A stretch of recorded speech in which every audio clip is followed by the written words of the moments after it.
Diucapkan selamat pagi dan salam sejahtera bagi kita semua. Shalom, damai di hati, puji syukur kepada Tuhan.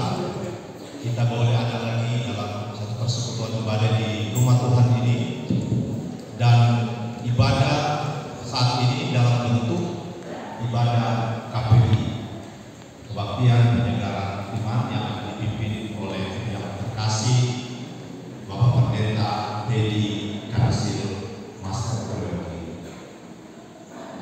Namun sebelumnya kami akan menyampaikan warta jemaat. Informasi kepada seluruh jemaat Umum Yudia Palua bahwa ibadah Sabtu berdoa akan dilaksanakan pada hari Sabtu tanggal 3 Agustus 2023 bertempat di gedung gereja pada jam 6.30 subuh, yang akan menjadi kedim Diaken Valke Semarang, dan sebagai penanggung jawab adalah kolom 10. Bapak Ibu yang dikasih oleh Tuhan, sebelum kita masuk juga dalam ibadah saat ini, perlu kami sampaikan bahwa mahasiswi PPL mereka selesai pada hari ketika mereka boleh bertugas selama 1 bulan di Jemaat Umum Yudia Palua. Untuk itu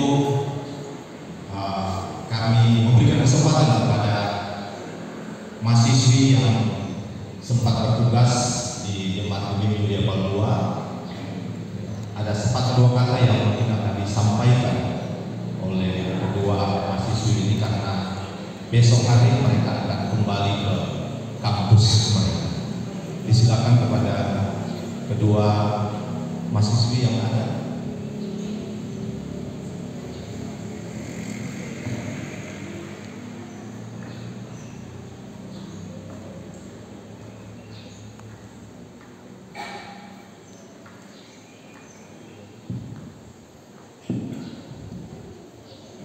Shalom, damai di hati.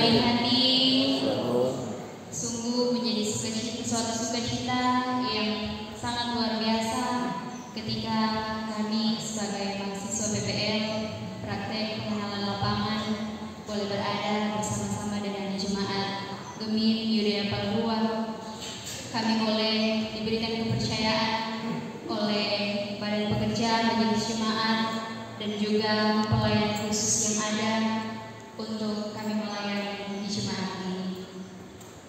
Suka duka Tuhan pakai di jemaat ini, dan tentu ada begitu banyak pengalaman, ada begitu banyak hal-hal yang baru yang mulai kami dapatkan di jemaat ini, yang tentu sangat luar biasa.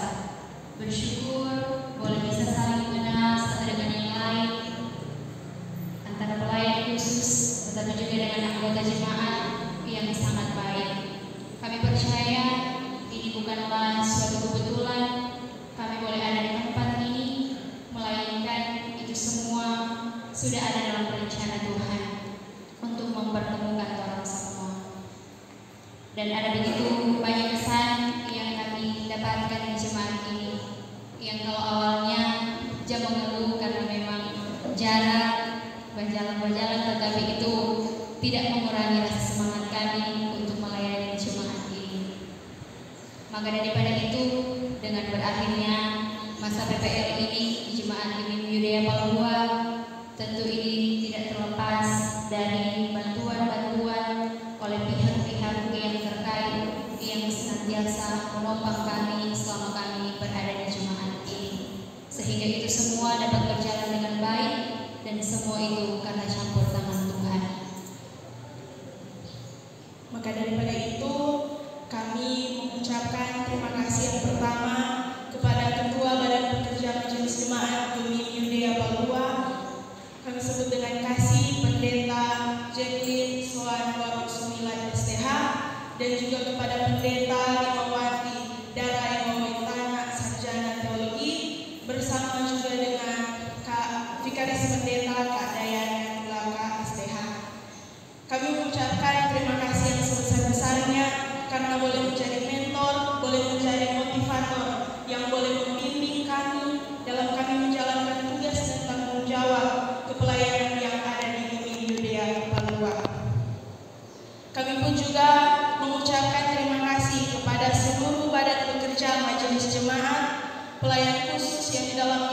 penatua dan diaken dari kolom 1 sampai 10, penatua-penatua BIPRA bersama dengan komisi-komisi kerja yang ada, bahkan pun juga seluruh jemaat Gemim Yudea Palagua yang dapat menyambut kami dengan sangat baik pada saat kedatangan kami dan juga selalu menopang setiap pelayanan yang ada.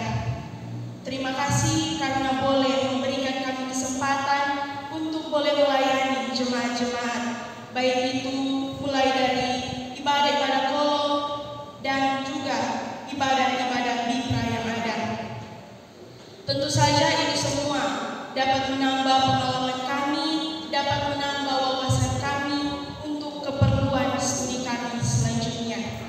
Kami pun juga mengucapkan terima kasih yang sebesar-besarnya kepada keluarga Penatua Batas Antahari yang di dalamnya ada Bapak Penatua Tony dan juga Ibu Dr. Anike yang boleh menerima dan juga menyediakan tempat akomodasi bagi kami selama kami melaksanakan praktek di jemaat ini. Terima kasih boleh menjadi orang tua di tempat PPL kami, boleh juga memberikan perhatian-perhatian yang sangat luar biasa terhadap kami.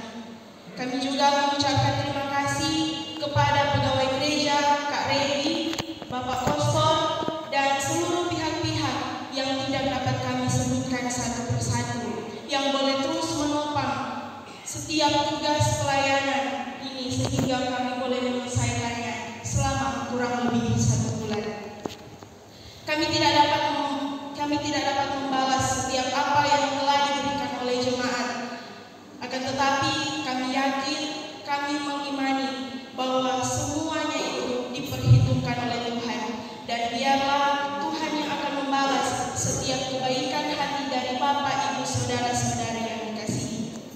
Tak lupa juga kami memohon maaf jika ada hal-hal yang kurang berkenan yang telah kami lakukan selama kami melakukan praktek di jemaat ini. Segala macam bentuk kritikan maupun saran yang membangun, kami menerima itu semua, sehingga itu dapat menjadikan suatu pengalaman juga bermanfaat untuk masa depan dari kami berdua.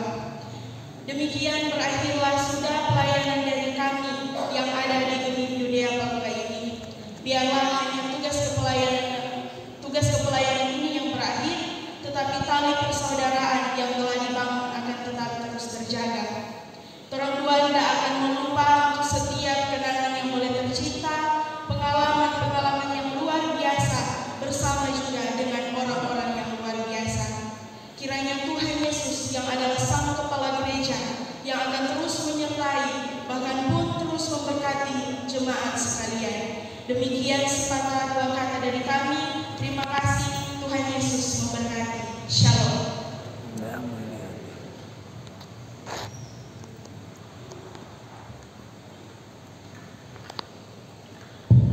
Terima kasih kepada Indri dan Yuel.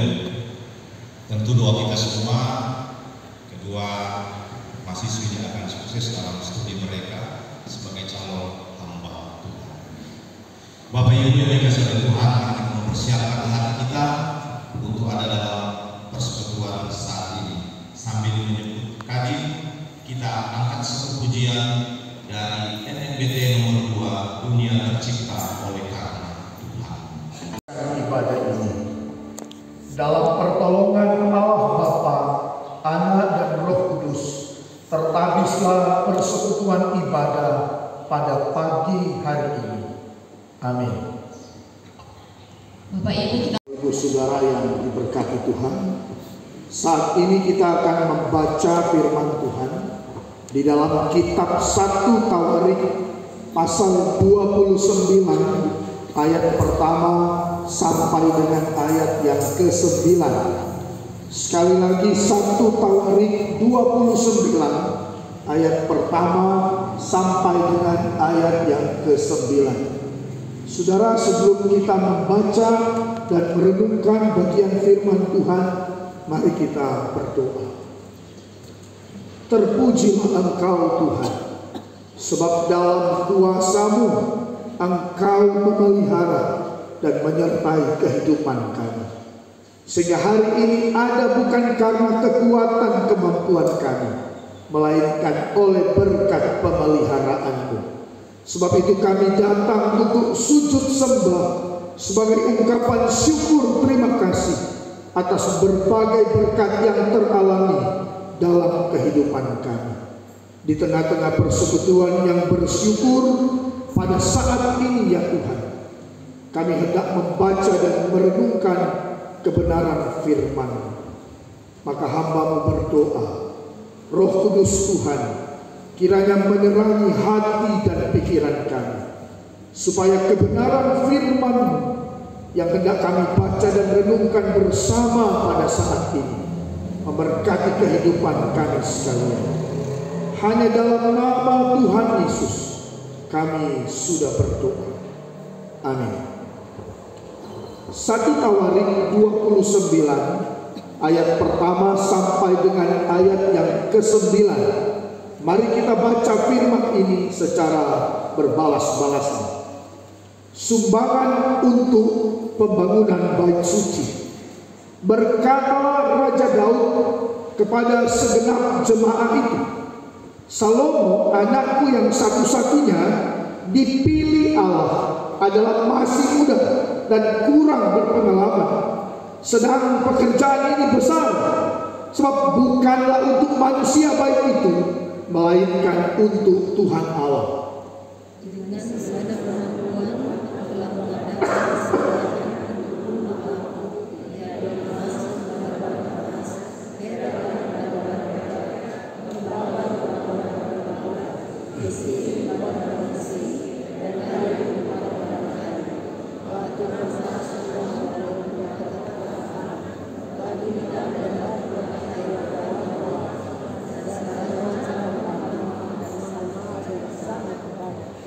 Lagi pula oleh karena cintaku kepada rumah Allahku, maka sebagai tambahan pada segala yang telah kusediakan bagi rumah kudus, aku dengan ini memberikan kepada rumah Allahku dari emas dan perak kepunyaanku sendiri.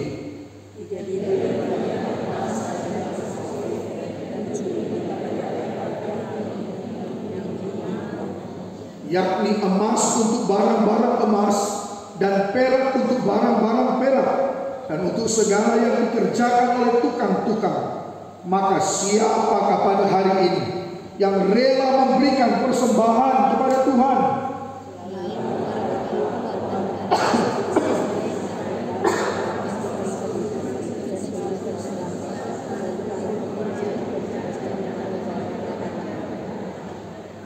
Mereka menyerahkan untuk ibadah di rumah Allah 5.000 talenta emas dan 10.000 dirham, 10.000 talenta perak dan 18.000 talenta tembaga, serta 100.000 talenta besi.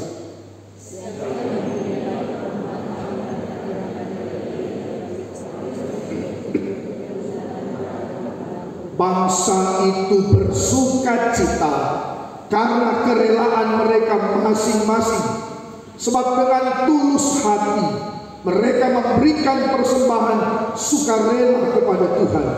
Juga Raja Daud sangat bersukacita. Demikian firman Tuhan, terpujilah Kristus. Kita akan mendengarkan puji-pujian yang telah dipersiapkan. Disiapkan. Untuk puji-pujian sebelum khotbah diundang seluruh pelayan khusus dengan keluarga untuk membawakan puji-pujian. Jadi sekali lagi, untuk puji-pujian sebelum khotbah seluruh pelayan khusus dan keluarga. Nantinya sesudah khotbah seluruh komisi PDP dan komisi-komisi yang lain dapat membawakan pujian sesudah khotbah. Jadi untuk ini pertama kami undang seluruh pelayan khusus dan keluarga untuk dapat membawakan pujian. Yang maha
damai di hati. damai di hati. Bapak Ibu, saudara-saudara jemaat yang diberkati Tuhan, apa yang bersama-sama telah kita baca dalam 1 Tawarik 29 ayat pertama sampai ayat 9 ditulis di bawah judul sumbangan untuk pembangunan bait suci. Saudara yang diberkati, gagasan, inspirasi, ide untuk membangun bait suci tidak datang dari Tuhan. Jadi Tuhan sebenarnya tidak pernah menginspirasikan, tidak pernah beri ide, beri gagasan, apalagi perintah kepada Daud untuk bangun bait suci. Tetapi gagasan, ide, inspirasi untuk bangun bait suci itu datang dari Daud sendiri. Jadi Daudlah yang mula-mula menggagas, Daudlah yang pertama-tama berinisiatif untuk membangun satu rumah yang pantas bagi Tuhan. Jadi sekali lagi saudara-saudara, untuk bangun bait suci tidak datang dari gagasannya Tuhan, bukan keinginan Tuhan supaya ada rumah yang dibangun bagi namanya. Tetapi hal ini dimulai oleh gagasan, oleh inspirasi, oleh keinginan Daud untuk membangun satu rumah yang layak bagi nama Tuhan. Kenapa saudara-saudara Daud punya ide untuk bangun rumah bagi Tuhan? Kenapa Daud punya gagasan? Kenapa Daud punya keinginan untuk bangun rumah bagi Tuhan? Firman Tuhan mencatat saudara-saudara bahwa setelah Daud jadi raja, lalu dia berhasil untuk menyelesaikan semua bagiannya dan dia sudah duduk tenang di istananya, maka dia sadar saudara-saudara bahwa sekarang keadaannya nyaman.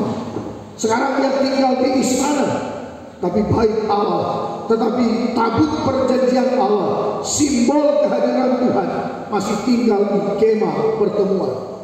Karena itu saudara-saudara, Daud menyadari bahwa dia tidak seharusnya melupakan hal itu, bahwa dia oleh karena Tuhan boleh memperoleh, menikmati segala hal yang baik, lalu Tuhan dibiarkan untuk ada di kemah pertemuan.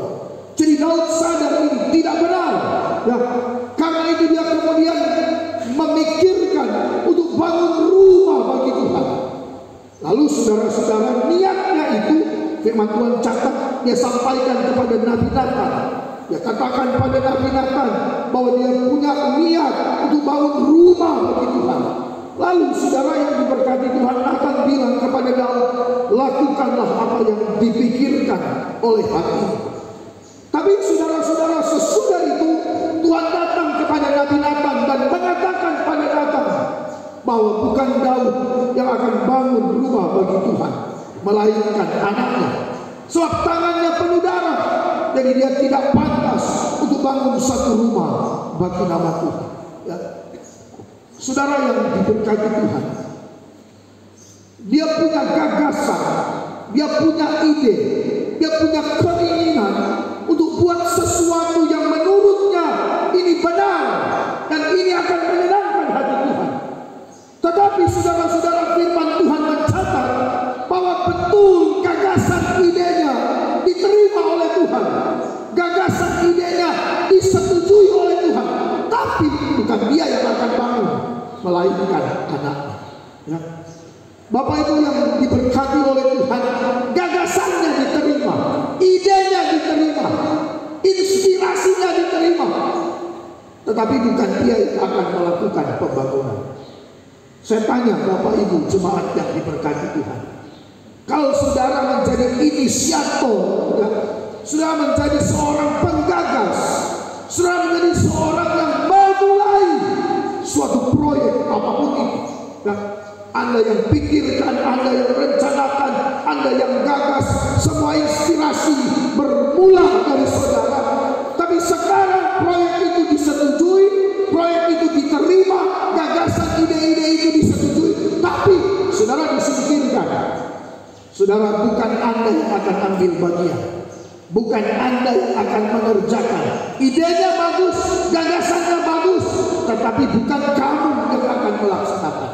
Saya tanya Bapak Ibu jemaat Tuhan, kalau itu terjadi dalam kehidupanmu, saudara, apa reaksinya?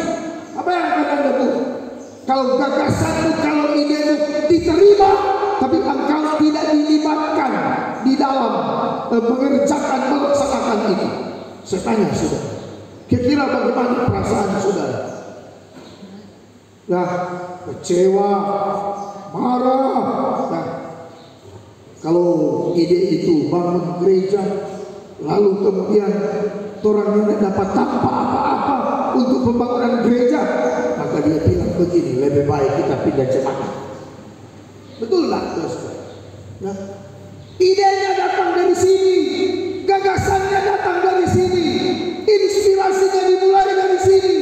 Tapi sekarang itu diterima, itu dapat dilaksanakan, tapi saya tidak dilibatkan, saya tidak boleh terlibat, saya tidak diizinkan ada di situ.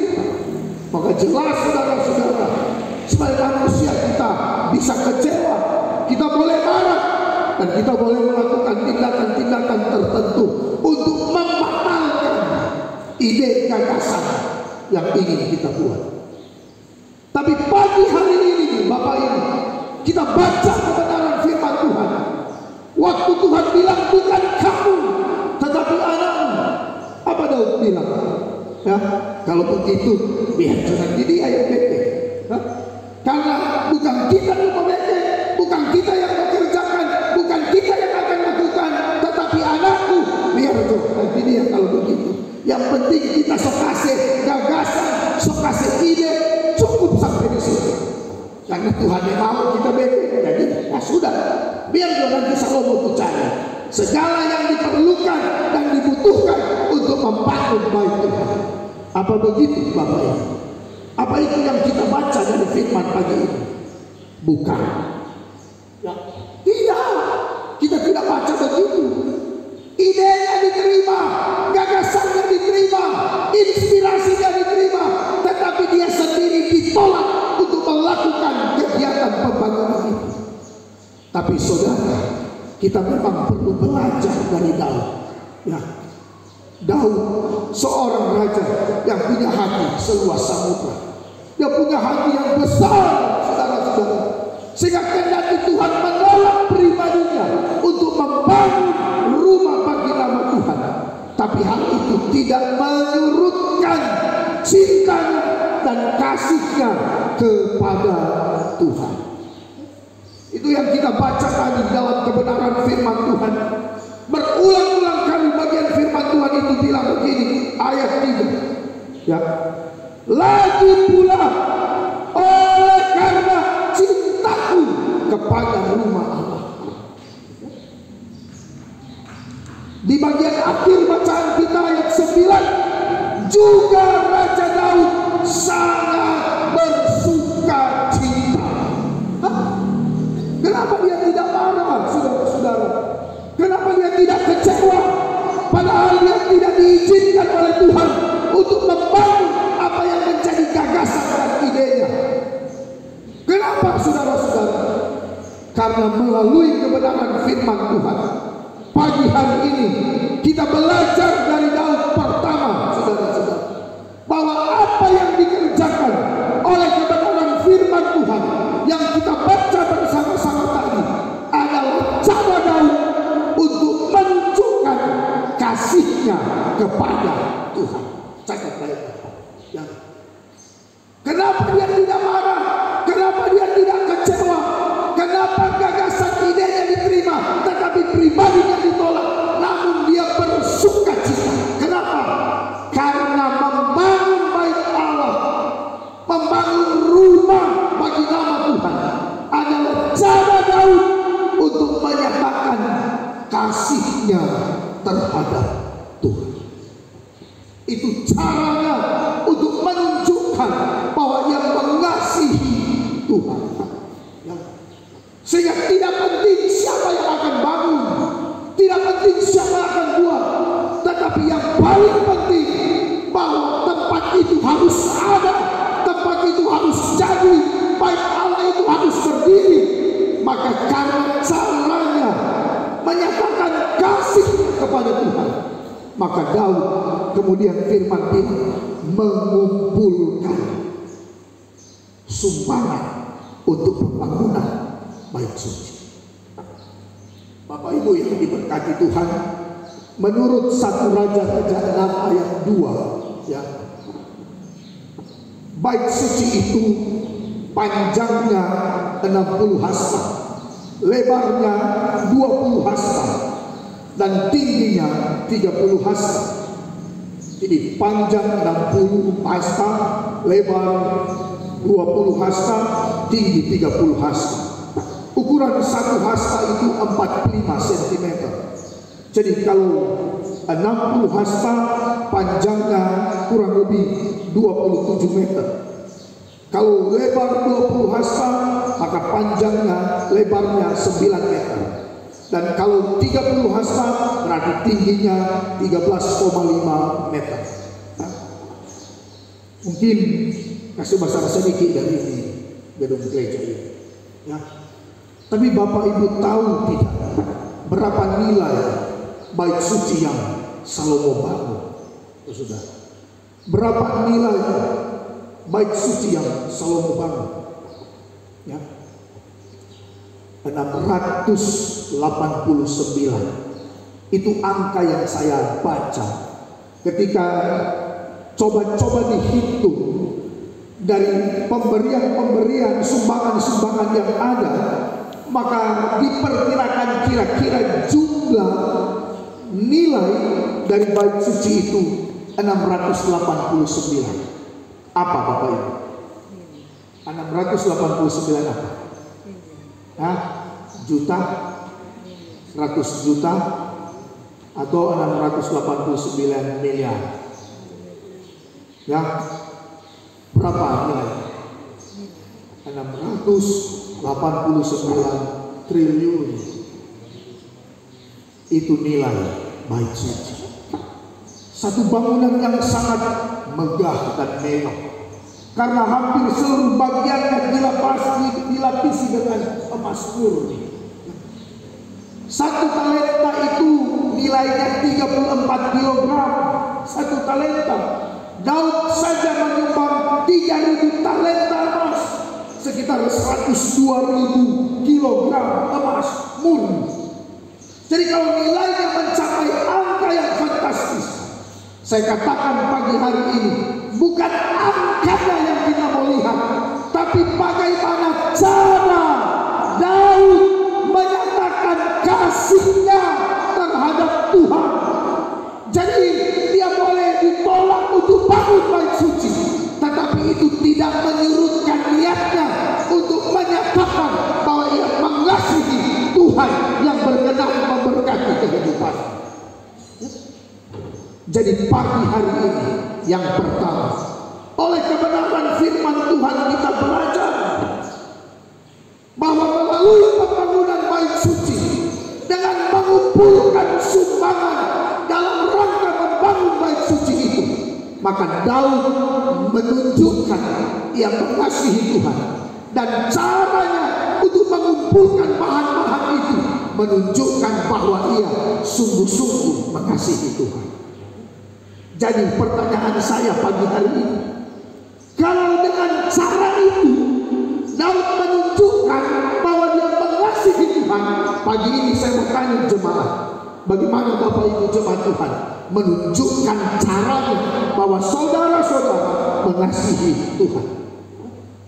Saya tanya pagi ini, kalau dengan cara demikian, dengan cara seperti itu Daud menunjuk bahwa ia mengasihi Tuhan, pagi ini saya mau tahu bagaimana cara Bapak Ibu yang hadir saat ini menunjukkan bahwa Anda mengasihi Tuhan. Bagaimana cara? Ya?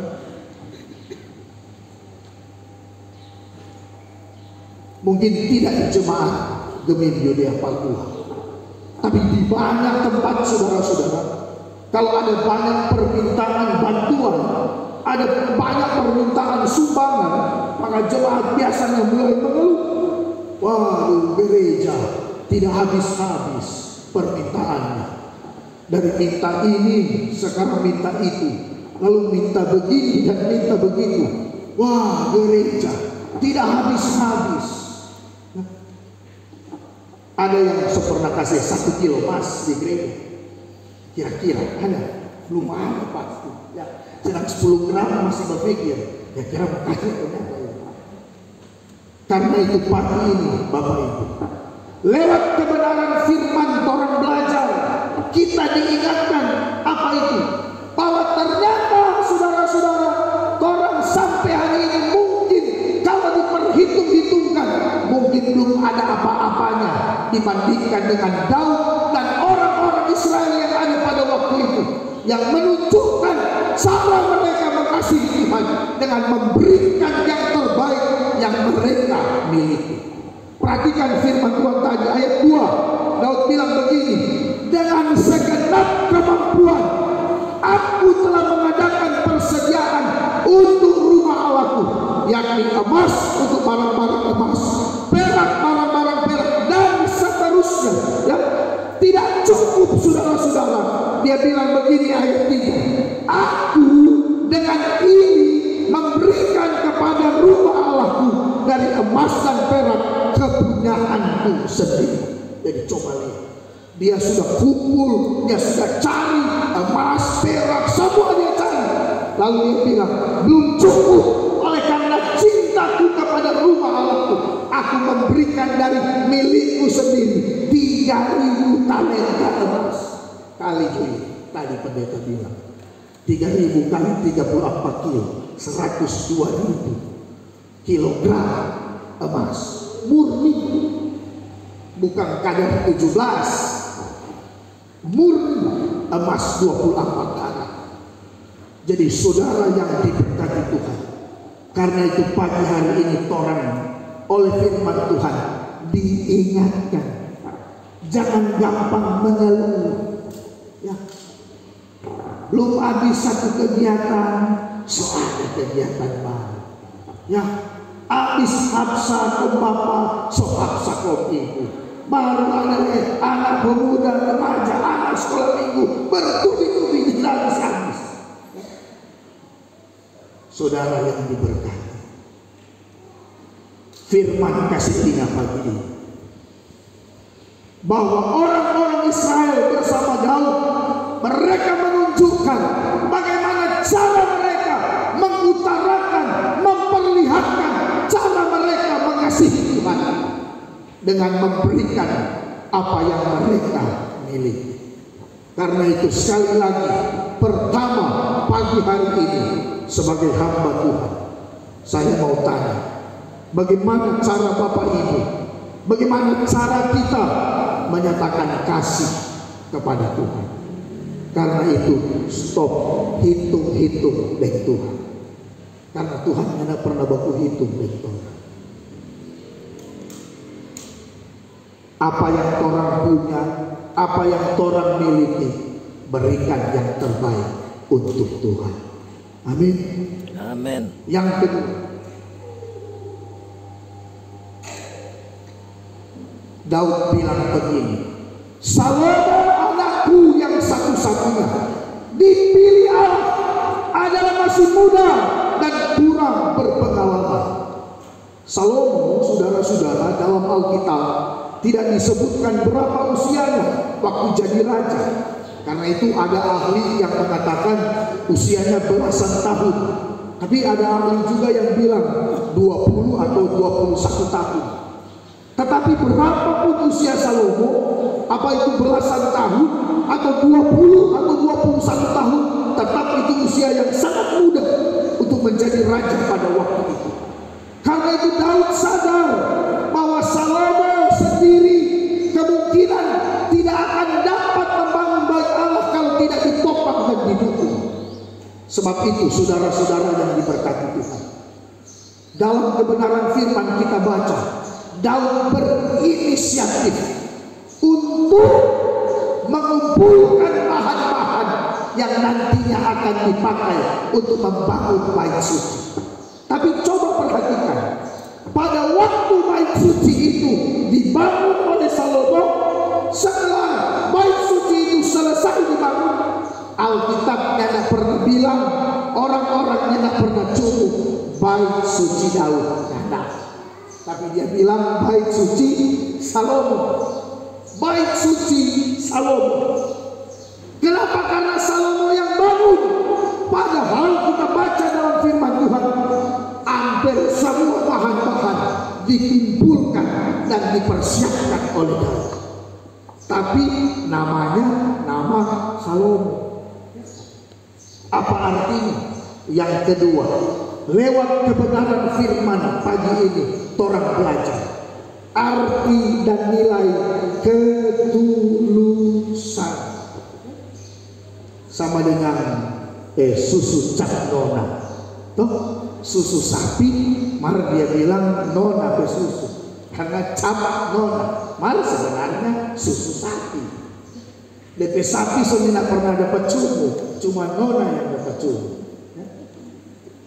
Daud yang kumpul, Daud yang cari, Daud yang motivasi. Tapi waktu bangun, selesai bangun, orang bilang bait suci Salomo. Nama Daud tidak pernah disebutkan di sana.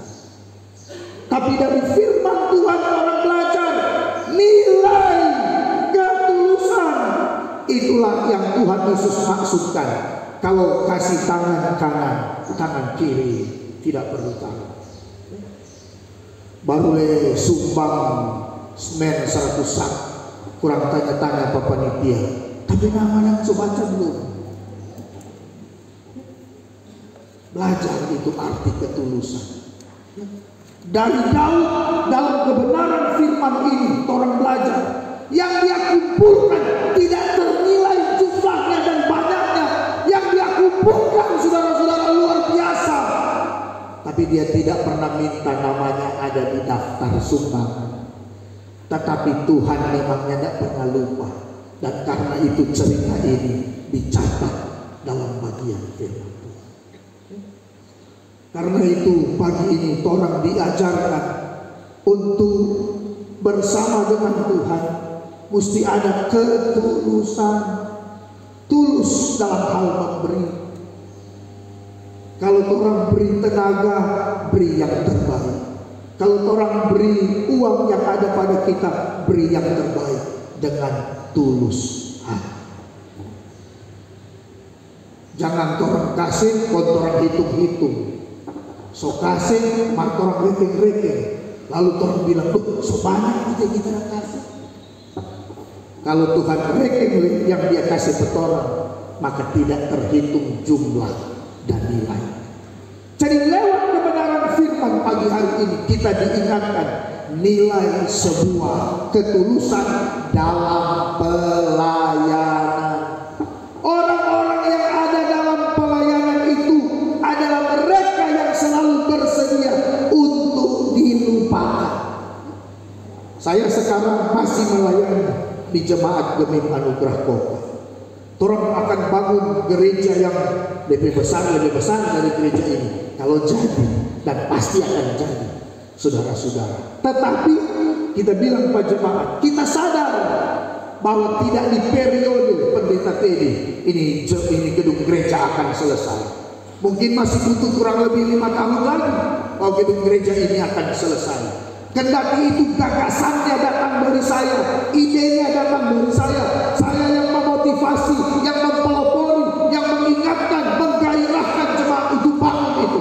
Tapi sebentar waktu resmikan, senyata ada pendeta Teddy Penama di situ. Pendeta yang pada waktu gereja itu selesai dibangun, DP nama yang tertulis di situ. Maka orang-orang akan bilang gereja ini selesai dibangun pada masa pendeta A, pendeta B atau pendeta C.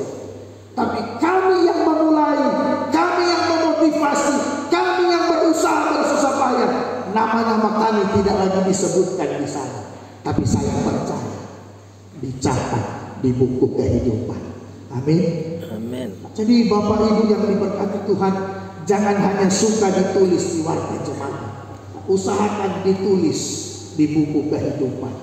Maka berilah dengan ketulusan. Beri dengan tulus tanpa harus jadi batu sandungan. Ya. Ada tapi anggota jemaat dia rajin memberi, dia rajin periksa itu warta jemaat. bagus aku begitu. Ya bagus, asal dia motivasi benar. Sebab periksa-periksa ini begini, kita nak kasih 500, kita sisa 50. Oh, hilang ketik DP 0. Bagus, ada yang koreksi. Tapi tujuan kita harus jelas, ya. Karena itu pagi ini lewat kebenaran firman Tuhan kita diingatkan, saudara-saudara, ya. Apa itu? Kalau beri dengan tulus. Yang ketiga, coba baca firman Tuhan, ya. Bahwa dalam hal ini segala yang disebut sumbangan itu dimulai. Siapa yang mulai, saudara-saudara? Oleh Raja Daud. Pemimpin harus selalu menjadi contoh dan teladan.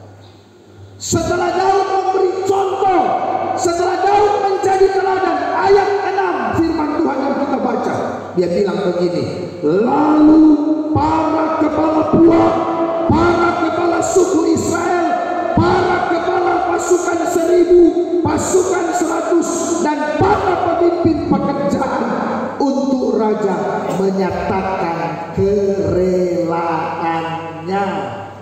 Jadi dia baik-baik.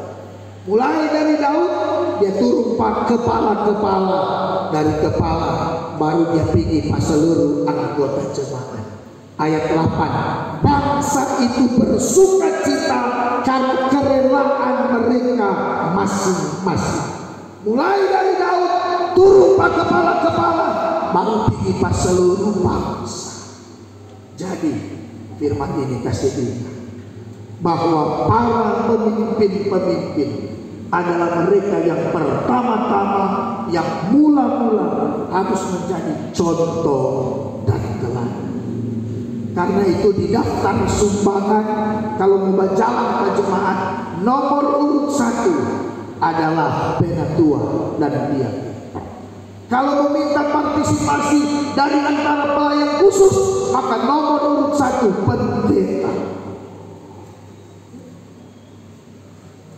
Pemimpin mesti jadi teladan. Pemimpin mesti jadi orang yang pertama-tama memotivasi, bukan dengan perkataan, tapi juga dengan perbuatan. Karena jemaat sekarang dia bukan cuma mau dengar apa yang Anda bilang, mar dia mau lihat apa yang Anda bikin. Biar bagus sekali Anda bahot di atas mimbar, mar yang Anda bikin bertolak belakang dengan yang Anda bilang. Tunggu, orang bilang ayam kincing. Kalau itu jemaat mau dengar dan melakukan, tidak akan. Karena keteladanan itu satu paket antara kata dan perbuatan. Yang dituntut di sini bukan nominalnya, bukan jumlahnya, tapi yang dituntut di sini adalah keteladanannya. Yang dituntut di sini bukan berapa jumlahnya, tapi yang dituntut di sini adalah bagaimana agar menjadi contoh dan teladan di antara orang-orang yang engkau pimpin. Karena ternyata ketika orang baca dalam kebenaran firman, sesudah Daud memberi, maka apa yang diberikan oleh kepala-kepala itu jumlahnya melebihi yang Daud berikan. Saya percaya pasti bangsa itu memberi jauh lebih banyak daripada pemberian Daud dan pemberian kepala-kepala pasukan. Nah, sebab itu lewat kebenaran firman pagi ini, kalau orang diberi tanggung jawab sebagai pemimpin, kalau kita diberi tanggung jawab sebagai orang-orang yang kepadanya ada beban-beban pelayanan, firman kasih ini jadi contoh, ya. Karena itu pelayan Tuhan dia mesti jaga baik-baik di mulut, jangan sampai salah bilang. Jangan orang bilang yang orang boleh bikin. Tetapi kalau orang berani mengucapkan, menyampaikan, maka yang kita ucapkan, sampaikan itu juga harus dapat kita kerjakan, kita buat, kita lakukan. Ya. Nah, sebab itu pagi ini lewat kebenaran firman kita belajar dari contoh Daud, bahwa Daud memotivasi orang-orang, memimpin orang-orang dengan menjadikan pribadinya, hidupnya sendiri sebagai contoh dan teladan. Dan yang terakhir, dari kebenaran firman yang kita baca tadi, firman bilang ayat 9, bangsa itu bersuka cita karena kerelaan mereka masing-masing, sebab dengan tulus hati mereka memberi persembahan sukarela kepada Tuhan. Saudara, saya baca satu ilustrasi. Jadi Bapak Ibu yang diberkati, ada dua orang bersahabat, berdua berteman. Lalu orang datang pada satu orang pintar yang katanya kalau minta sesuatu pada dia, itu orang boleh kasih, dia boleh beri.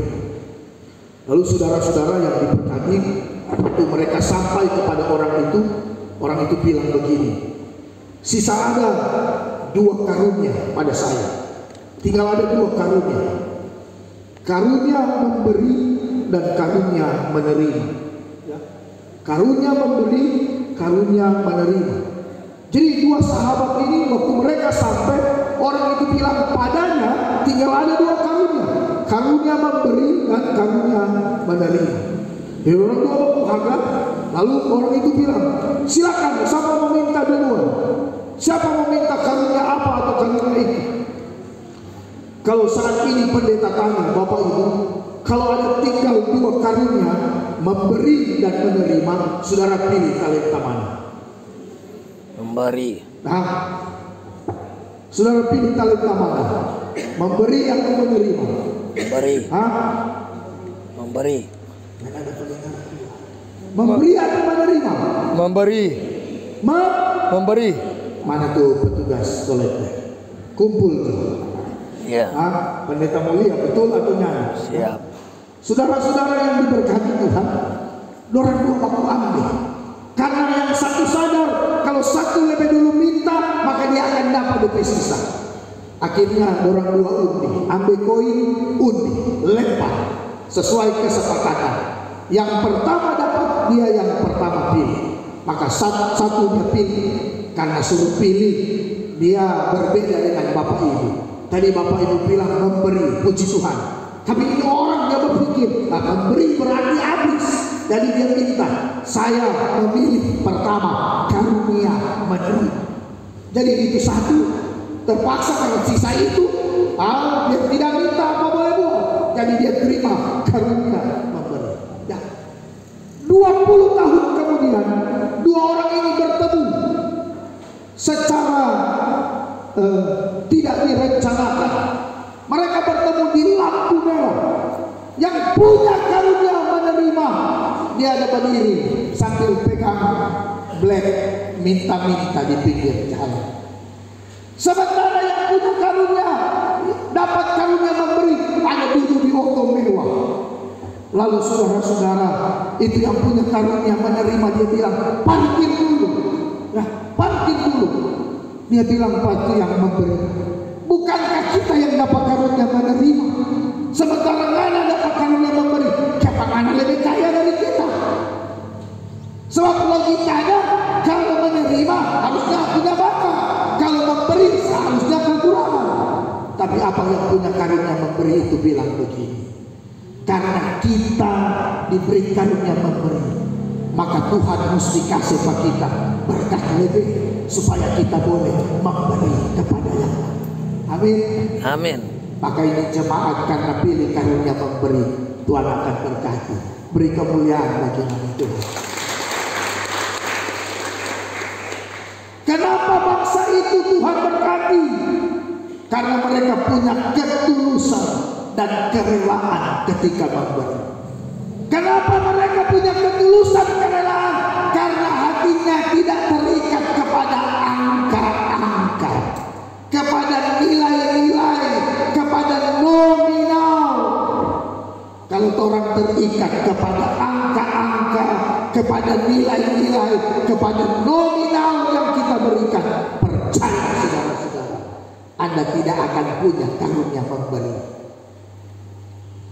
Karena hanya mereka yang tulus dan rela yang akan bersuka cita dengan apa yang sudah mereka berikan. Amin. Amin. Satu waktu Bapak Ibu yang diberkati Tuhan, Saya di kelas di mana kuliah, dorang bilang begini, ini kelas misiologi ini akan pergi kuliah 1,5 bulan di Korea Selatan. Lalu habis orang bilang begitu, dorang kasih tahu nama-nama yang mau berangkat ke Korea Selatan, termasuk kita penama ada di situ. Lalu orang bilang minggu depan hari Rabu kumpul, hari Kamis kumpul 8 juta untuk biaya tiket dan yang lain-lain selama tinggal di sana. Ya. Saudara yang diberkati Tuhan, waktu itu kita betul-betul nyadari 8 juta. Jadi habis orang bilang, kita bilang pada orang, kita yang pergi. Apa orang bilang ke kita? Anak sudah boleh pernah pergi di Korea. Kalau anak tidak ikut tutur sekarang, karena anak penama keluar. Kita jauh waktu itu karena bodoh-bodoh kita pikir-pikir betul yang orang bilang. Jadi pulang di rumah saudara-saudara kita renung-renung, taman dari mana nih 8 juta? Kita bercerita di mai tua, ada dong orang itu doi itu. Maka kalau orang ambil itu untuk kepentingan itu, ada kepentingan yang lebih penting yang akan dikorbankan. Jadi kita putuskan, kita bilang kalau nyanda ada doi lebih baik nggak usah pergi. Biar juga pergi-pergi di Korea ada apa-apa. Yang penting masih boleh bawa di film Korea. Lalu saudara-saudara yang diberkati Tuhan, ya, itu malam kita berdoa, kita bilang Tuhan, kita butuh sejumlah uang supaya kita boleh pergi kuliah di Korea. Berdoa. Hari Jumat saudara-saudara, ya Bapak Ibu, hari Jumat saya ditelepon oleh salah satu ketua komisi KPDP, salah satu jemaat ini, ya. Karena kita sering diundang pada waktu itu di mana-mana, maka ada ketua KPDP yang pernah undang kita untuk pimpin ibadah pada gereja. Dia telepon sama kita dan dia bilang, pendeta boleh datang pada rumah. Saudara-saudara, ini bapak ketua KPDP Bangsa Lansia. Dia berjalan pakai 2 tongkat karena memang dia lahir cacat bawaan. DP istri so stroke di rumah. Jadi waktu dia panggil kita untuk bilang boleh datang di rumah, yang ada pada dia pikiran untuk berdoa ke orang. Jadi kita bilang, Pak, hari ini tidak boleh, tapi nanti hari Minggu sesudah saya pimpin ibadah gereja nanti kita datang ke Bapak Berema. Hari Minggu saudara-saudara selesai pimpin ibadah jam 9 pagi, kita pergi di rumah Bapak itu karena kita memang tahu di Berema. Kita pergi sampai pada rumah, kita langsung tanya begini, Pak, apa yang kita mesti doakan? Apa yang harus saya doakan? Saudara tahu apa Bapak itu bilang? Pendeta, kita tidak hanya minta pendeta datang untuk didoakan, tapi kita minta pendeta datang karena kita mau kasih sampai perpuluhan untuk pendeta. Begitu dia bilang. Waktu dia bilang dia mau kasih perpuluhan, kita bilang di dalam hati begini, Tuhan, kita memang berdoa minta doi. Bapak, Tuhan, ini orang ini mau kasih berapa dia mau kasih Tuhan. Jadi waktu dia bilang mau kasih perpuluhan, kita bilang begini betul Bapak, Pak, bawa jadi gereja Bapak ke perpuluhan. Kita mau berdoa, tapi di perpuluhan bawa di gereja. Saudara-saudara, Bapak itu bilang begini, pendeta, Tuhan bilang ini perpuluhan mesti kasih Pak Pendeta. Kita bilang, Pak, di jemaat ini ada apa pendeta? Cari jo salah satu pendeta di mana Bapak ingin memberi ini perpuluhan. Kita tolak saudara-saudara. Kita hanya berniat untuk mendoakan Bapak itu. Tapi saudara tahu enggak apa Bapak itu bilang? Selanjutnya dia bilang begini, pendeta, Tuhan bilang kasih Pak Pendeta dedikasi.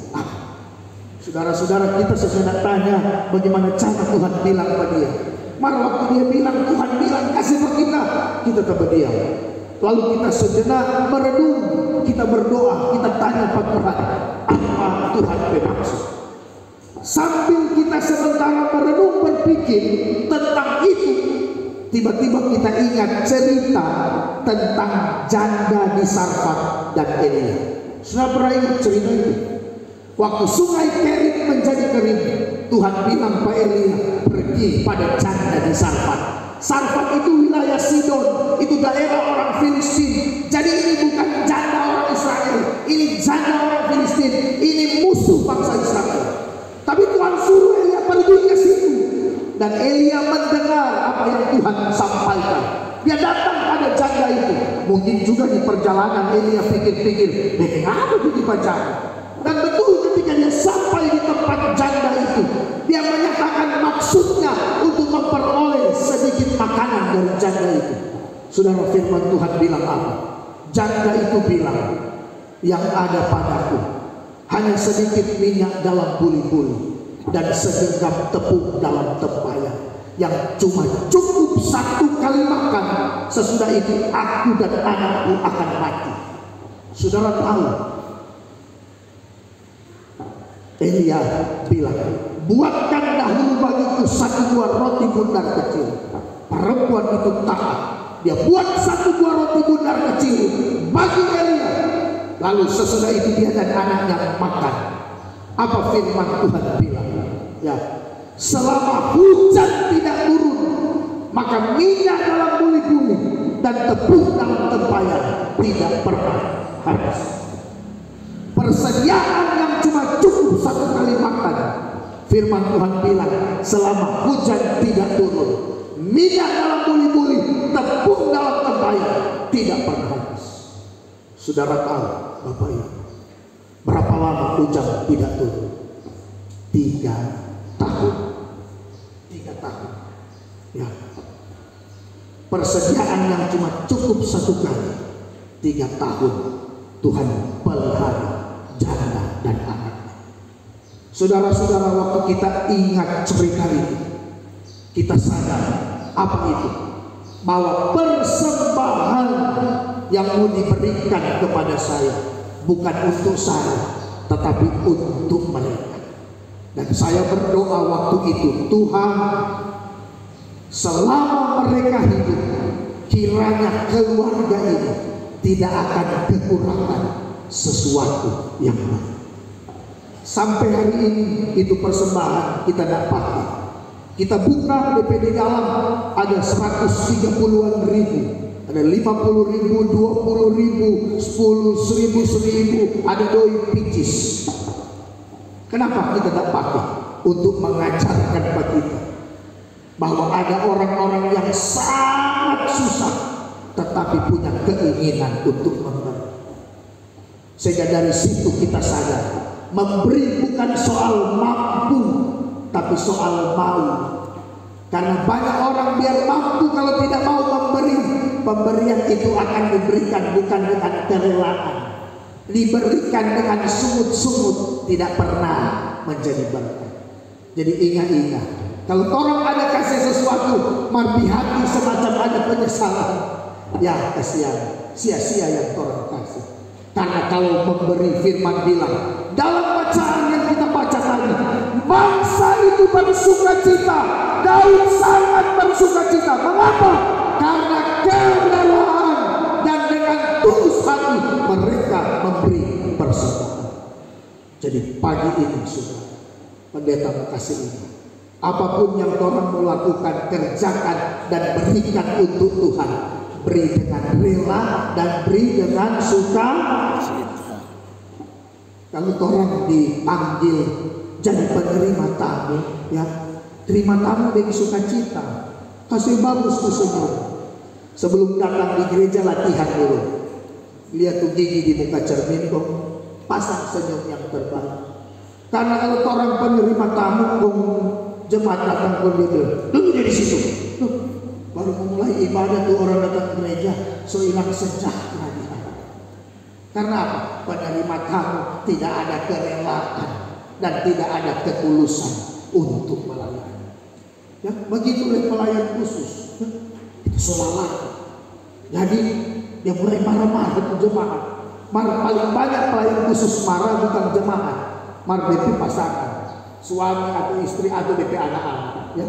Karena itu kasihan itu keluarga pelayan khusus.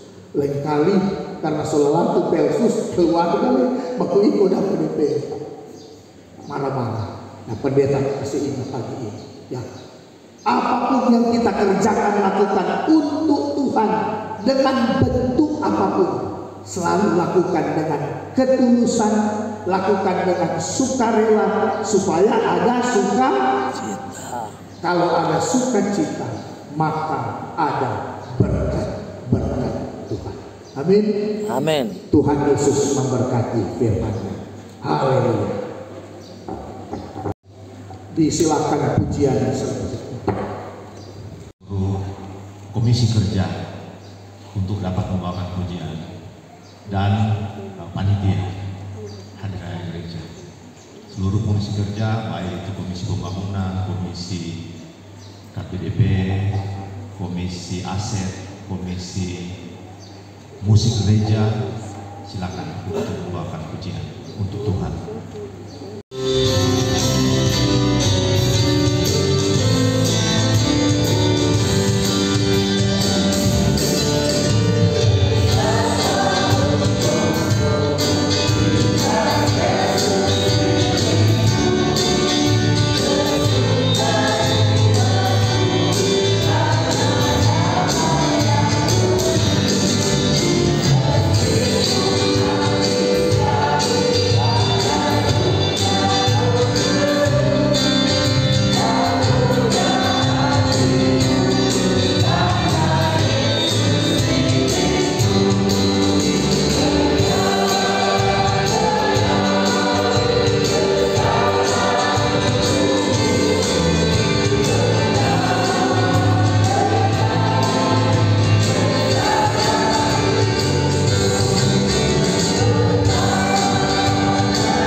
Mari bawa persembahan yang terbaikmu ke meja Tuhan dengan rasa ketulusan dan sukacita. Sambil kita menyanyi PKJ nomor 146, bawa persembahanmu. Dengan rendah hati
terimalah berkat Tuhan.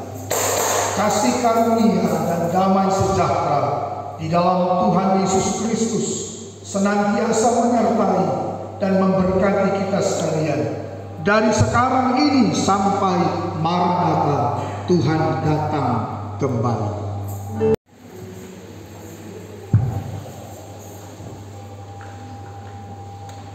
Berilah persembahan dengan tulus hati kepada Tuhan. Itulah tema minggu kita yang berjalan ini. Untuk itu atas nama Badan Pekerja, seluruh pelayan khusus, bahkan kita semua yang boleh hadir saat ini menyampaikan terima kasih kepada yang terkasih Bapak Pendeta Teddy Kansil Master Teologi yang merupakan juga Ketua Jemaat Anugerah Koka. Sekali lagi kami sampaikan terima kasih atas pelayanan yang sudah dilakukan oleh Bapak Pendeta Teddy. Dalam setiap aktivitas kami berdoa Tuhan selalu akan menyertai, memberkati, kekuatan kesehatan selalu diberi bagi Bapak Pendeta bersama dengan keluarga. Terima kasih juga kepada kita semua yang sudah boleh mengambil bagian dalam ibadah pada pagi hingga siang hari ini. Terima kasih kepada KPDP yang sudah boleh bersama-sama dalam kegiatan ibadah KBI saat ini. Terima kasih kepada song leaders, worship leaders, para pemain musik, sehingga ibadah ini boleh berjalan dengan segala baik. Terima kasih juga kepada puji-pujian baik dari pelayan khusus bersama dengan keluarga, komisi kerja, panitia yang sudah membangun pujian, kami sampaikan terima kasih. Terima kasih juga kepada Kostor, pegawai gereja, bahkan Panji Yosua yang selalu setia dalam pelayanan di setiap ibadah-ibadah seperti saat ini. Dan akhirnya kami menyampaikan selamat hari Minggu. Tuhan Yesus memberkati kita semua.